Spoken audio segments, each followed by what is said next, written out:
the fall of Jericho and the fall of the temple are telling the same story. So, in the beginning, the world was tohu wabohu, formless and void. God brought order. He made a world fit for his presence, but through sin, that order unraveled. Creation became decreation, disorder, exile, and separation. And in the last video, we saw how Christ begins recreation, cleansing sin, restoring people, making them fit for God's presence. But now comes the next question.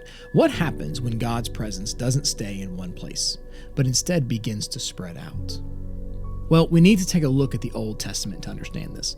When Israel enters the Promised Land, they face a problem.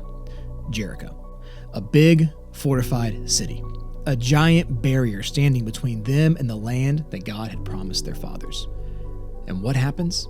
God doesn't tell Israel to slowly overtake it, to place it under siege, or even to go around it. He brings down the walls once and for all for Israel. Why? Because Jericho stands in the way of ordered life in the land. It must fall so the land can be filled, cultivated, and brought under God's rule. So the fall of Jericho is the removal of a barrier to recreational flourishing. Now fast forward.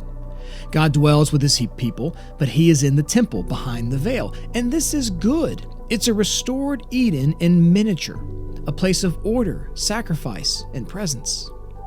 But then comes Christ, and everything changes. He is the final atonement. His Spirit comes at Pentecost. The physical temple is no longer the center of God's plan of presence, of dwelling with his people. It actually becomes, in a sense, a limitation. Because as long as God's presence is tied to one place, then the rest of the nations remain outside. And this is why Jesus speaks of the temple's destruction in Matthew 24. And in 70 AD, it happens. The temple falls. Not because God has abandoned his people, but because the old structure has served its purpose. The old covenant was fulfilled, the new covenant enacted. The shadows had given way to the substance. And just like Jericho, the temple must fall. Why? Because you cannot have a global dwelling of God if his presence is confined to one building. Now think about what happens after Christ's resurrection.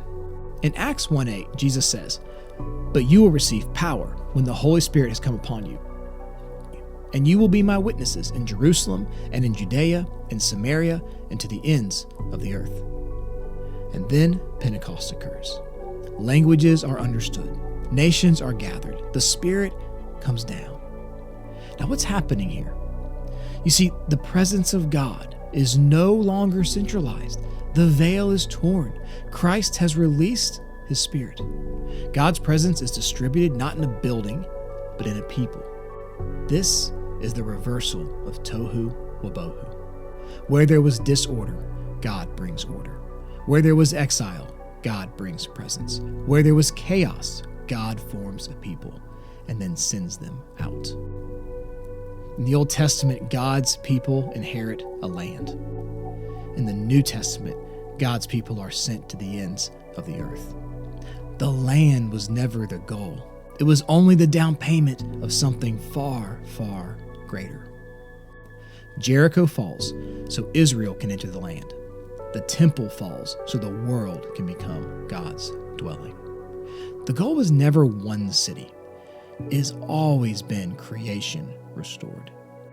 The story of the Bible isn't about God staying in one place. It's about his presence spreading until the whole world is filled and made new.